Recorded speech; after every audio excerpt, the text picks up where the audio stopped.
All right, well, I'm going to go ahead and get started. Thanks, everybody, for coming to my talk. Promises, generators, and callbacks, oh my. That's the only Wizard of Oz reference, I promise. Or do I? So writing asynchronous code is hard, right? I think anybody that's used Node.js can kind of agree that writing async code in Node is kind of difficult, especially for beginners. It's difficult to read and make sense of.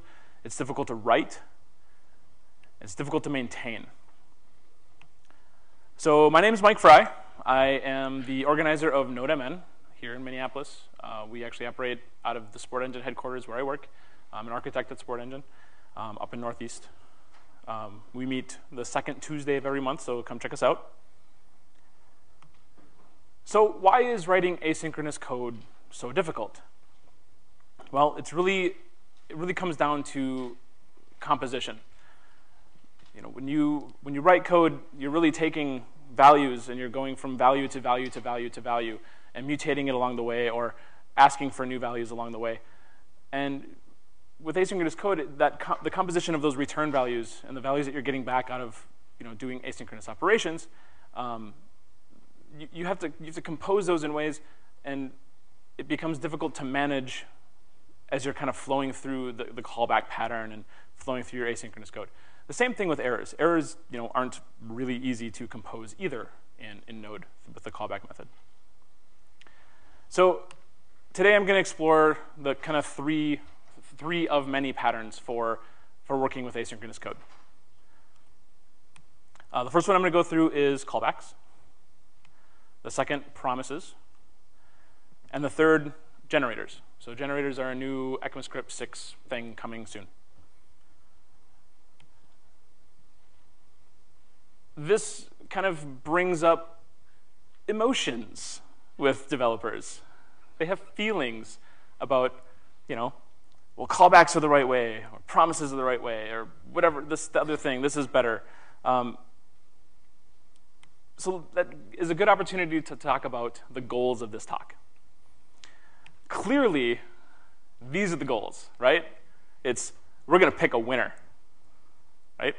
No, we're not going to pick a winner. There is no winner. This talk is going to be as unbiased as I can possibly be and as informative as I can possibly be inside of an hour, kind of comparing and contrasting these three methods. All right, so let's start with callbacks. How do they work? Callbacks are really about continuation passing. Well, what does that mean? Pass a thing to another thing, and that first thing gets called later, right? So you're taking a function that you have that is expecting a result sometime in the future. You're passing it to another function that is going to go do the work or instantiate that work, and it should operate asynchronously. And then the function that you pass in will get a return value or an error. So it kind of looks like this. Ask for work now, and you're outside. And then on the inside, you're going to handle the result later. So the inside would be the piece the function that you're passing. So it's the actual callback itself, right? And the code looks something like this. Ask for work, pass in a function, anonymous or otherwise, and handle the result at some point in the future. So let's talk about where callbacks are used. Callbacks are really used everywhere. Anytime you're using JavaScript, callbacks are really prevalent. They exist in how we do events. They exist in promises themselves. Actually, I skipped. Oh, yeah, even promises. They're in Node.js Core. Node.js Core uses callbacks exclusively for their flow control and their asynchronous work. Userland, they're all over in userland. When I say userland, I mean the things that you write, you guys, you girls, you people. The things that you write, use callbacks all the time, everywhere. So what are some of the benefits? Benefits of using callbacks? Well, they're really simple. You have a function, you pass it to another function, the first one gets called later. They're easy to use. because they're simple, and they're prolific, they're everywhere, and they're very, very fast. It's very, very easy to call, just call a function. There's no extra boilerplate, there's no extra cruft anywhere. It's just call this function when you're done. So what are some of the problems? Well, error handling for one. You can just use try catch, right? That's how you do error handling. Well, you can't. You can't use try catch. Try catch doesn't work. So you may think, oh, we have this great mechanism in JavaScript to do error handling. Well, the try doesn't wrap the anonymous function. It looks like it wraps it, but it doesn't actually wrap the anonymous function. So we can't do error handling this way. We have to do it this way instead, where we actually receive, and this is the Node.js standard, where it's error first. So you have your callback, and the first argument is always going to be an error or null. And your results will always be the second, third, fourth, etc. So when it comes to error handling, I want you to do some homework. I'm not going to go super deep into it, but there's a lot of good information out there on working with errors with callbacks. Joyent has this great developer center where they actually talk in length about how to work with errors efficiently in Node with callbacks. Give you all a moment to write that down.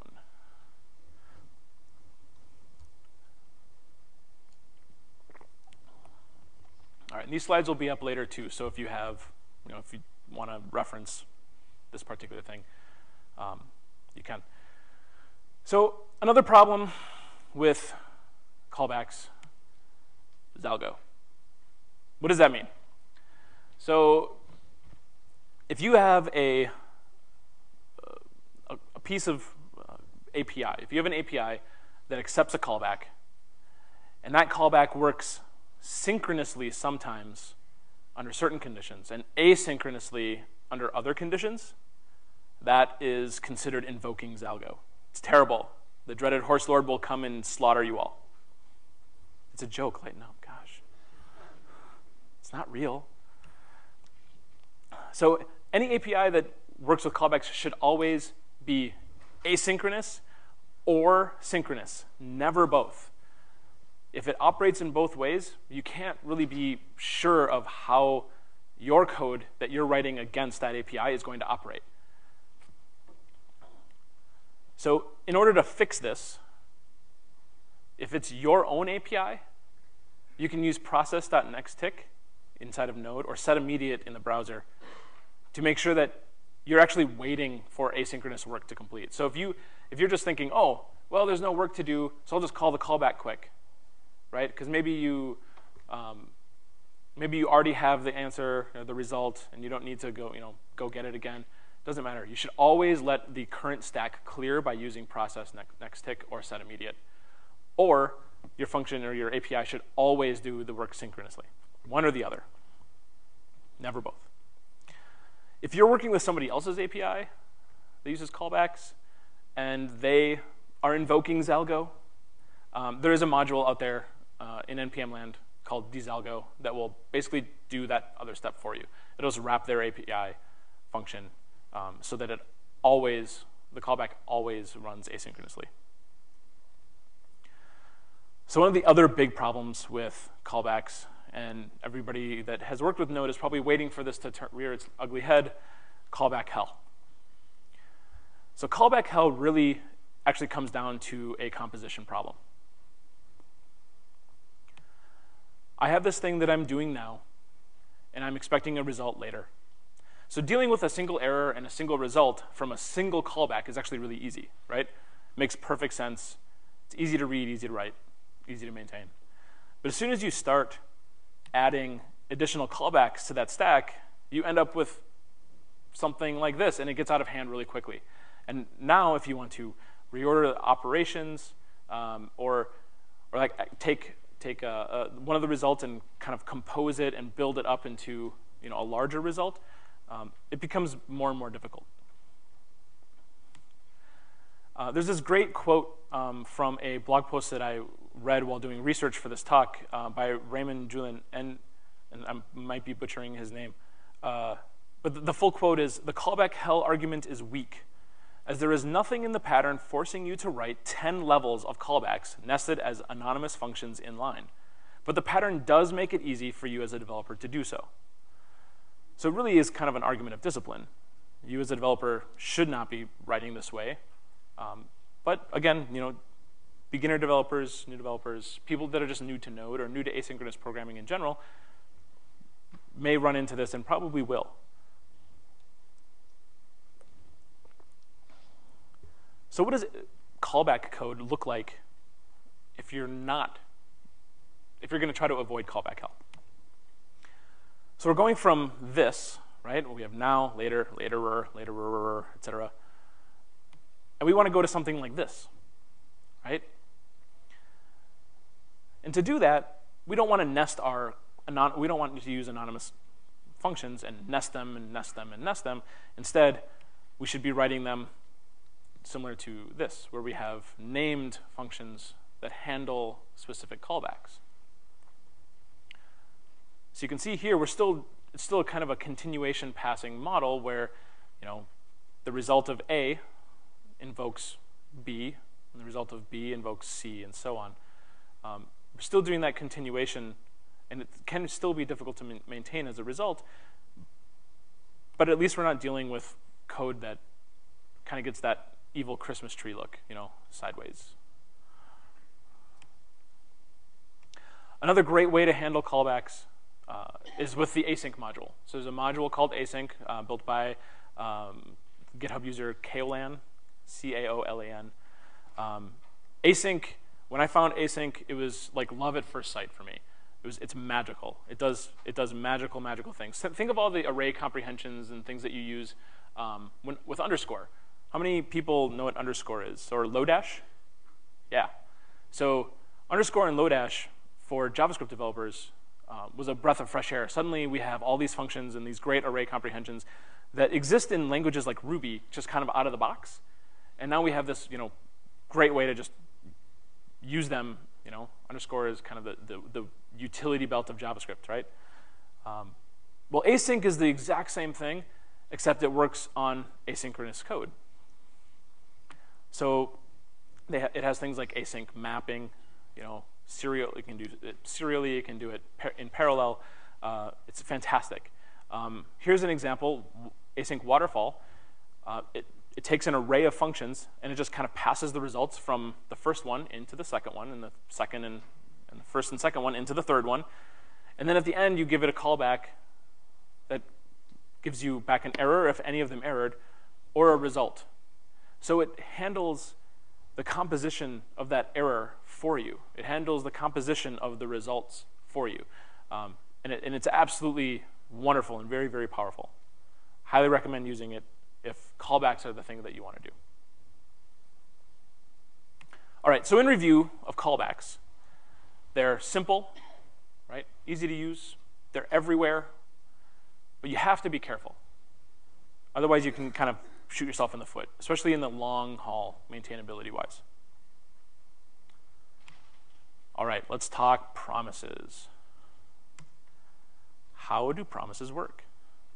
Promises are really about an eventual result. It's the promise that you will get an eventual result in the end, or an error. All of this hinges around the method then. So if you execute a function from an API that supports promises, you get this promise object back. And that object has a then method on it. The then takes a success, and it takes a failure, and optionally you can do things like progress, that sort of thing. So it looks something like this. I'm going to do something gives me back a promise. It's going and doing some asynchronous work somewhere.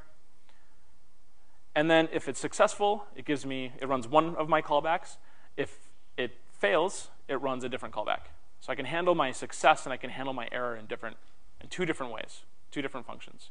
With callbacks, you can't do that, right? Callbacks, you get your error or you get a result, sometimes both. So promises look something like this. Right now, I'm going to ask for this work, And then I have two functions or two callbacks later that offer success and offer failure.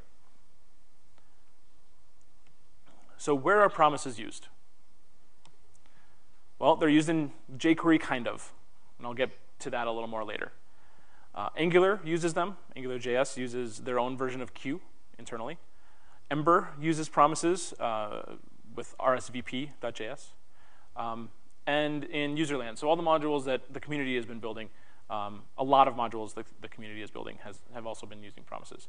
And I think from the research I've done and the perspective of people that I've talked to, everyone's kind of rallying around the Bluebird library. I'll talk about that a little bit more coming up as well. Also, native promise support is starting to land in browsers. So Chrome 32 supports promises natively, Firefox 29, Opera 19, and Node.js, it just landed in Node.js with the last release of their unstable branch, 0.11.13. So they will be supported in 0.12 when it comes. What are some of the benefits of promises? Composition, chaining, and error handling.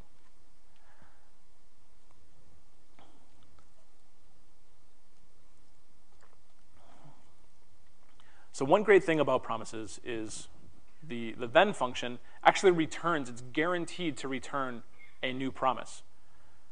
And that, because it's guaranteed to return a new promise, then can be chained, right? So I can just say then this thing, then this thing, then this thing.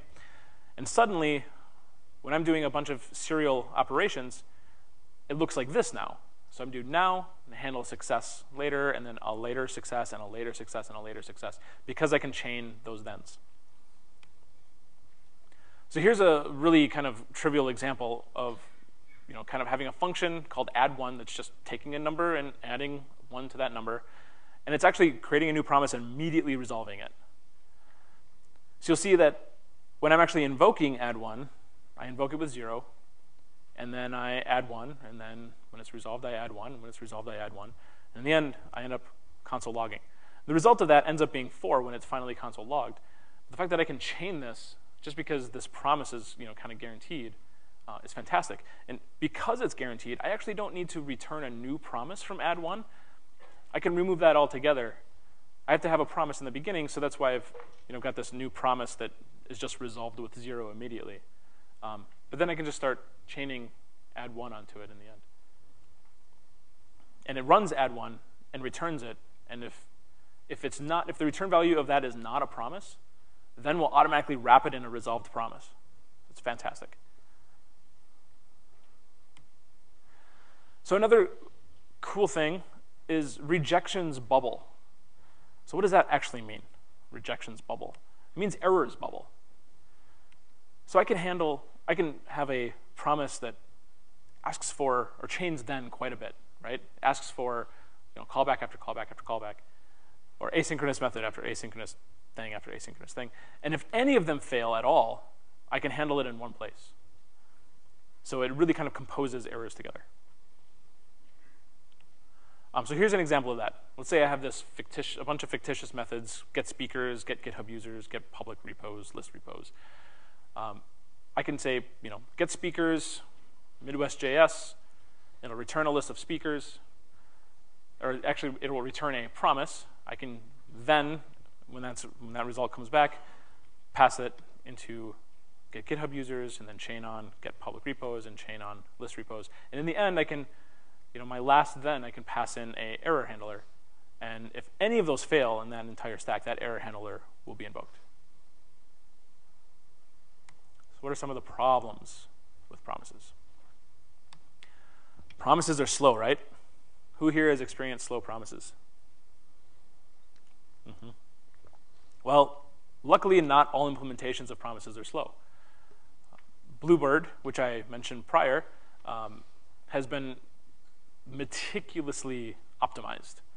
And if you actually look at the Bluebird repo on GitHub, they have a wiki page that actually talks about super micro optimizations within V8. It's a really interesting read. If you think you're a JavaScript developer, primarily, you're probably going to want to read it. Not because you're going to use those optimizations, but because it's just interesting to kind of see how some of the internals of V8 work. So Bluebird was benchmarked against things like callbacks by a guy named Georgy Kosev. So in his method, he took 10,000 parallel 1 millisecond I/O operations. With callbacks, they took 316 milliseconds. That's fast. For 10,000 operations, they take a millisecond each.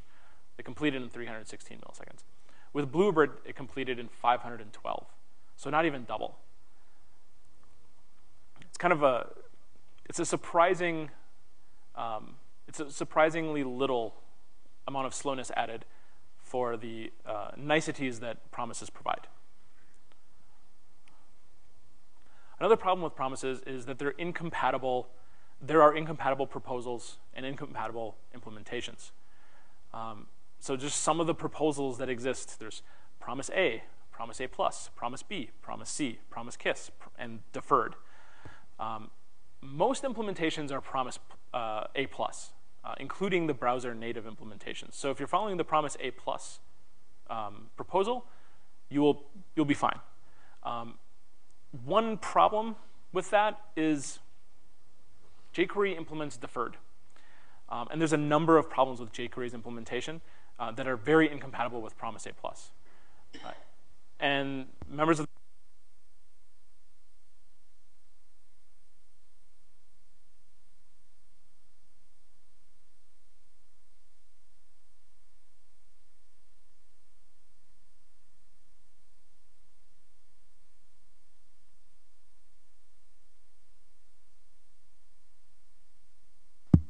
Okay.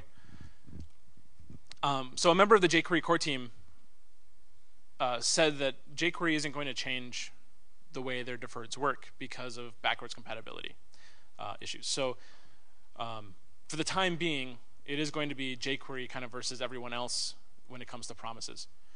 It'd be really nice if they were compatible, because then you could work with jQuery promises and pass them around to native promises and pass them into Bluebird promises and chain those completely, but it's not going to work out. All right, so in summary, promises, composable, they provide an eventual result. So now let's talk about generators. So generators are a new forthcoming ECMAScript 6 standard. They're essentially a pausable function. However, they're built for iterators. They're not really built for the callback, fixing the callback problem, right? They're built for asynchronous iteration. So let's walk through how generators actually work. So generators they look just like a function, except they have an asterisk right on the end. So they look like this. So we have a generator function that's called tick. And if we invoke that, it gives us back an iterator. It doesn't actually run the generator. It doesn't run the body of the generator at all. In order to execute the body of the generator, we have to call next on the iterator. And next returns an object. Every call to next returns an object. There's two properties on that object. Done, which is a Boolean, true or false. And just if it's done, it's going to be true. If it's not, if there's more to yield, that it's going to be false. And value. Value contains whatever was yielded by the generator in a yield statement. So in this example, once I call next, the value 42 will be yielded by the generator and will exist inside of the iterator's, the next object's value. So let's talk about yield a little bit. Yield acts just like return in that it returns a value, right? It provides a value to something outside of the generator, outside of the function. However, it pauses execution instead of ending execution of that function, or the generator. So I can yield multiple times out of one generator function and get multiple values out of it.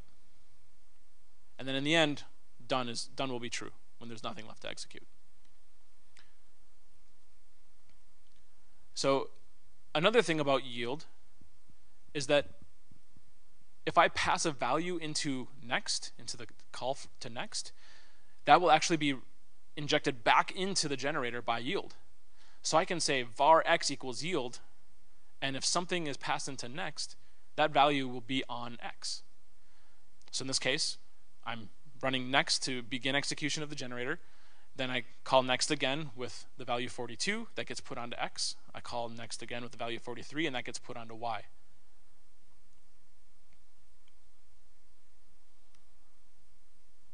So here's a little more complex example, a little more interesting, right? Inside the generator, I declare a number, set it to 0, and then I have a while loop. And while just yields until yield returns true, right? Until true is put into next. So every call to the iterator's next function will give me back a number that's incremented by 1, right? Over and over and over and over. Indefinitely until we pass true into the next function, and then done will return with true, and the generator will cease to execute. So that's cool. Generators seem fun, but how does that help us with the callback problem? How does that help us with flow control? Well, now that we have a basic understanding of how generators work, we should be able to apply them with some fancy stuff. So in this case, I'm going to create a delay function. And that delay function this is what it's going to look like. I'm not going to change this. This function will continue to look like this, but we're going to utilize it in a generator workflow. Okay, so it's just your basic sleep function. You pass it a number of milliseconds to sleep. You pass it a callback, and after that many milliseconds, it will say, "Oh, I slept for that many milliseconds." Just return that value. So if I'm using the callback workflow, this is what it looks like. I say I want to delay things. I call delay with 100 or 1,000 milliseconds in this case, and I pass a callback. I get my result, and then I want to delay again for 1,200 milliseconds, and I get another result, and then I log them each. But this is what we want to get to, right? This is kind of the state that we want. We want our code to look and read like it's synchronous code, not asynchronous code, because that's kind of the promise of generators, right? That's what everybody's been really excited about generators for. But how do we get to that? Something needs to call next. So whatever invokes delay things has to handle next all the time, and has to be able to pass the result of delay back in to next and give us that value out to assign the results to results 1 and results 2 respectively. So we need something that kind of looks like this. We need a run function. We need to actually run our generator with a special function that handles this for us. So in this case, I've got a function called run that takes a generator. Let's skip over resume here for a moment. It calls the generator with the resume function, and then it calls next to start the generator execution. Right, with me? Resume is just a callback, right? It expects a value expects a value result, and it puts that value result back into next to continue the execution of the generator.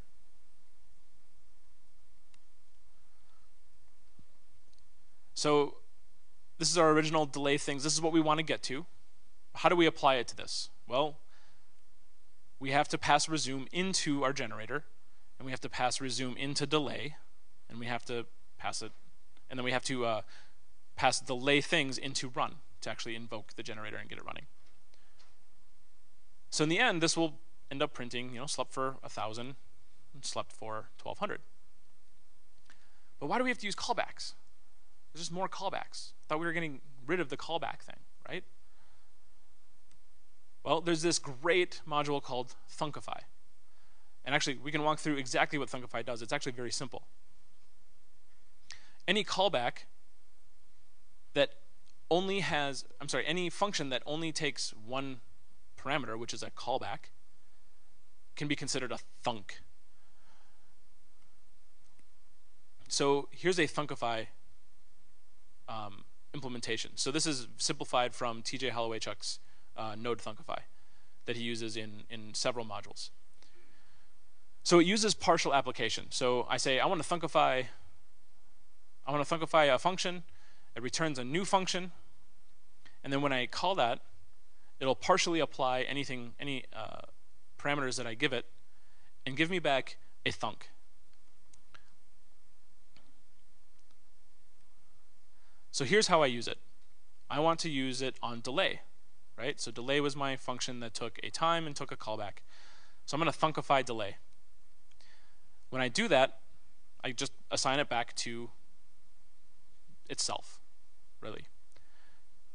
And then I call delay with 1,000, and that actually returns another function. It doesn't execute delay. It doesn't actually go and sleep. It just gives me back another function. And if I call that other function, it'll actually do the sleep. So in that case, I can take the thunk and I can run it with a callback that takes a result and just console log the result, and then that'll give me back, it'll print out slept for 1,000. So now we can change our run function from something that looks like this to something that's a little bit more complex. So now instead of calling next right away, we're actually calling resume. So resume takes the return value just like it did before, and it puts it onto next. But the object that comes out of next, the value that comes out of next, it just assumes that that value is actually a callback, and it runs the callback. And runs the callback, passing resume back into it.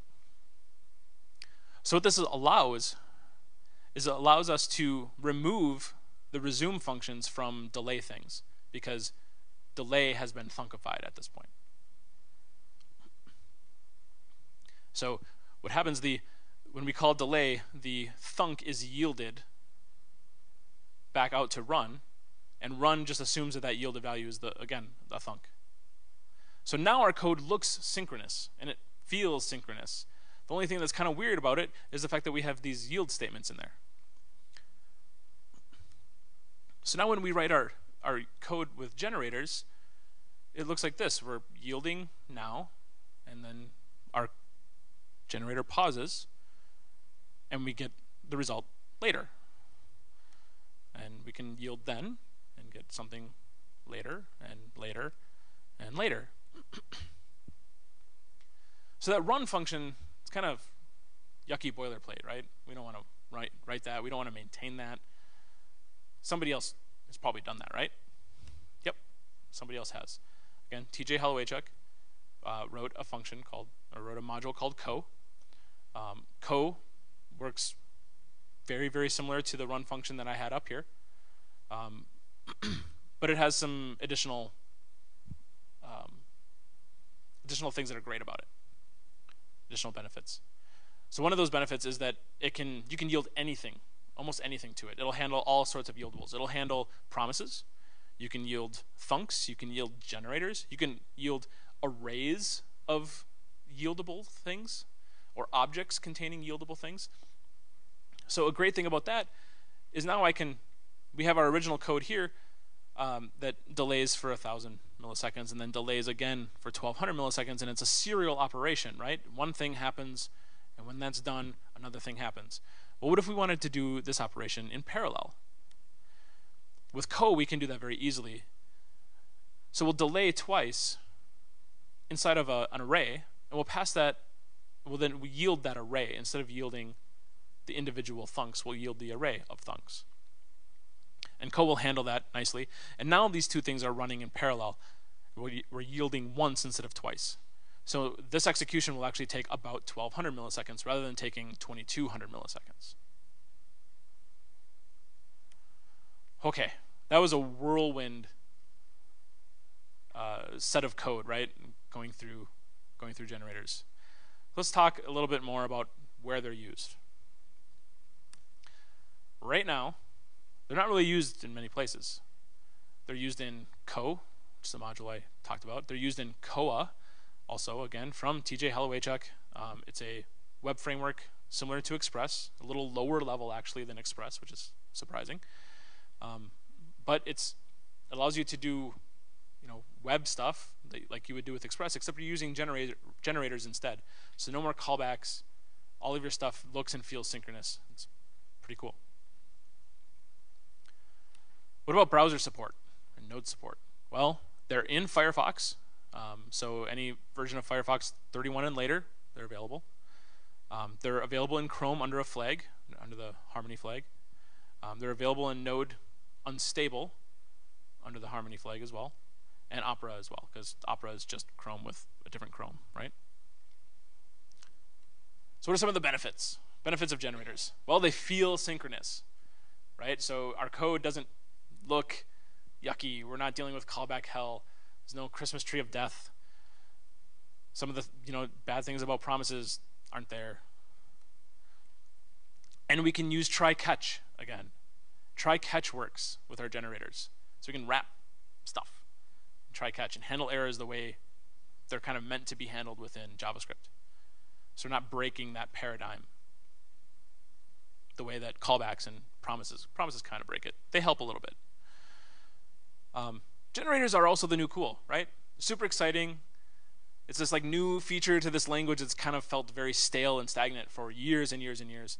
And it's nice to see some advancements, things coming in from all the Harmony work that's been done, all the ES6 work that's been done. It's nice to see these things finally starting to land. Well, with anything, there's also problems, right? Obviously, the biggest problem is support. It's not in many browsers. IE support is non-existent.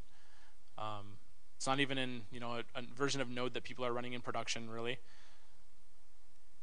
But there is hope. So there's a module from Facebook called Regenerator, and it will transpile any of your generator code into just normal JavaScript. So it'll write all the callbacky goodness for you, handle all your errors and everything, and you can just write nice generator code. Google also has Tracer, which doesn't do just generators. It does almost all of ES6 and some of ES7. So again, it's transpiling. So it's something you do in a pre-step, with grunt or gulp. That will change your code, and you'll probably want source maps and everything else. But I think both of these will provide that. Another problem is that implementations are currently kind of immature. If you read through like the Bluebird spec, or the Bluebird wiki I was talking about earlier, about optimization in V8, it talks about how generators in V8 right now can't be optimized. The optimizer just skips over them completely. I'm not really sure how mature the Firefox implementation is, but I can't imagine that it's as solid as it could be or will be in the future. So kind of in summary of generators, use the yield statement. You get a pausable function, which is actually a generator. But they're built for iterators, so you need some boilerplate on top, right? So asynchronous code, writing asynchronous code is hard. But it really doesn't have to be. So my call to action to you is to go out, try these 3 methods out, compare and contrast them for yourself, see what works best for you and your team. Don't take my word for it. I did not want to stand up here and tell you this is the best way. You should use promises. You should use generators. You should use streams. That wasn't the point of this talk. It's really about kind of exploring and figuring out what works best for you. And you should definitely explore alternatives. I only talked about 3 things today. There's so much more. There's a lot of flow control libraries out there available for Node that handle callbacks and deal with callbacks. Go check those out. And there's also the whole idea of streams, right? I could do a 2-hour talk on just streaming in Node.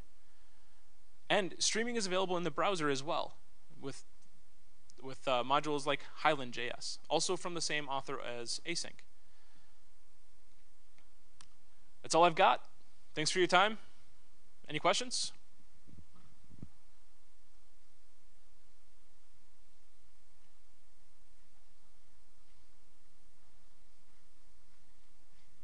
Yes.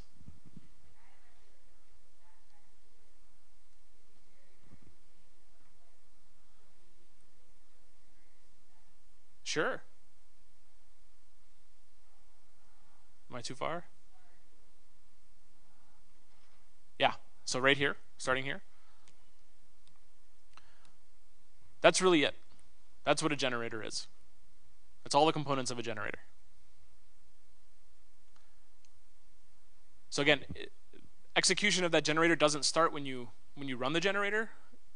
It just gives you back that iterator object. And the iterator object allows you to invoke and actually begin execution of the body of the generator itself.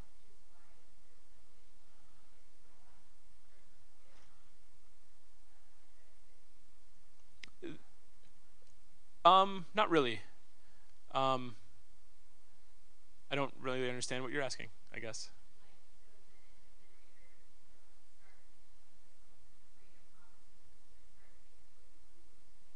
Yeah, kind of.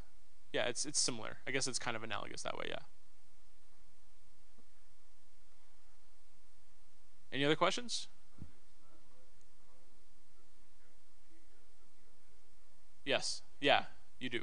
You have to tell it, here, go start doing this to get a result. And again, the promise workflow is different because generators are built for iteration. They're not really built to replace something like a promise or a callbacks. They're built to iterate on yieldable items, or iterate on blocks within the generator itself. So you can actually think of each block between the beginning of the generator and the first yield and one yield and another yield as individual blocks of the generator, and you're iterating through those blocks of code. So you can kind of think about generators and iteration that way.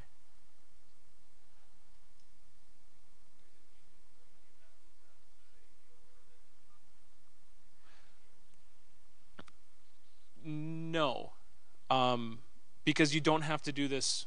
In this example here, this all runs synchronously. None of this is asynchronous code. So what could make this particular thing asynchronous is calling next some other time, holding a reference to the iterator and calling next somewhere else, some other time. And then going into the run function, next is getting called here after resume has been invoked, right? So resume is invoked by a callback of something else later, and then it's calling next as part of that resume.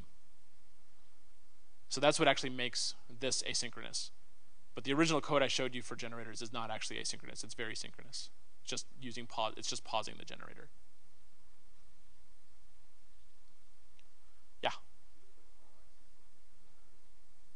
What is the what?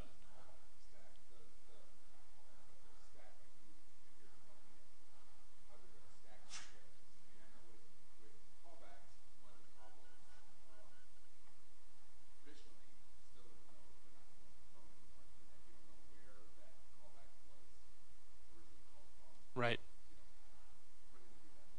Yep.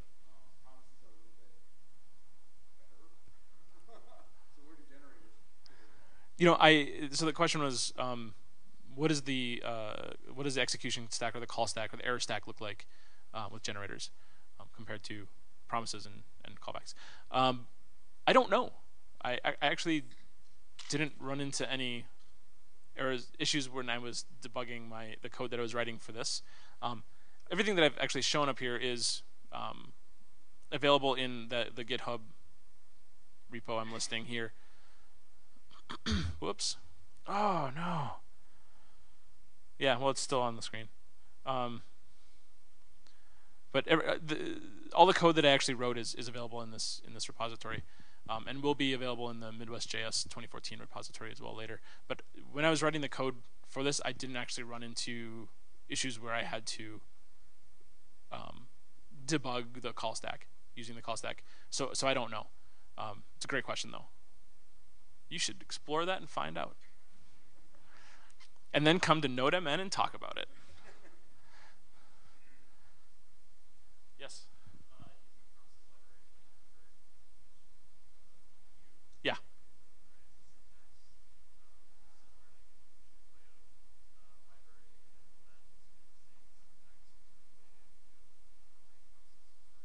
Node will never incorporate promise support. That'll never happen. You can, so to answer the first part of your question, both Q and Bluebird implement promise A+. All native, okay, so yeah, so native implementations on like V8 and Firefox, that is also promise A+. Yes, those should be compatible. Node itself, in Node Core will never use promises. Promises will be available as a result of them being in V8, right? But that's not actually part of Node Core, so you can't call their functions and expect a promise back. You can wrap it and promisify it or notify it. I think Bluebird and Q have a notify method that you can just pass a node function into it and it'll promisify it. So, does that answer your questions? There's a question back here. Yeah.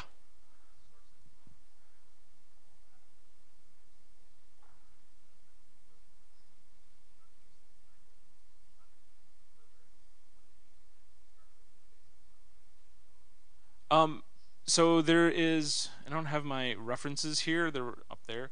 Actually, let me bust out and embiggen this.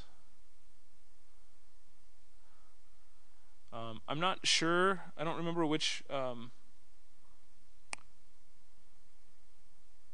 particular thing I was looking at, but it's in my references. Actually, there was a guy that used kind of the same example of using delay and that sort of thing, and I took cues from his run function, kind of customized it a little bit for what we're doing here, took it a couple extra steps, but it's really based on that. Because I mean, when I signed up to do this talk, I had no ideas about how to use generators at all, and I thought this is a great opportunity to learn and figure it out, and share that knowledge in a broader setting. So yeah, so it's all there in the literature I was reading. So yes. CoffeeScript, iced CoffeeScript does. Iced CoffeeScript it's kind of like just a different flavor of CoffeeScript, different implementation. But it has supported generator-like syntax yieldable things for a few years now, actually. I think when the C# support landed for the yield keyword in like C# 3, I think then iced CoffeeScript was like, oh, that's cool, we should do that. But no, I don't know. CoffeeScript is a kind of a unique situation in which it'll probably never write generators for you. So however you write CoffeeScript, it'll probably never end up writing generators. It needs to compile for the lowest common denominator, which is generally the target right now is IE6, I believe, and so it's going to target all of its JavaScript towards that. So I don't know that generators will ever be written by CoffeeScript. Whether or not CoffeeScript will evolve to support a generator-like syntax is unknown to me as well. Yeah.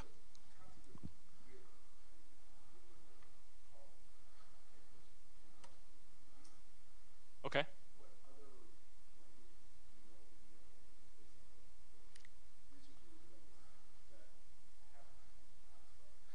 I don't. The only ones that I know about are Ruby and C# and now JavaScript. Anybody else know of any other constructs that use yield and yieldables in other programming languages? Python does. Yeah, twisted. Yep.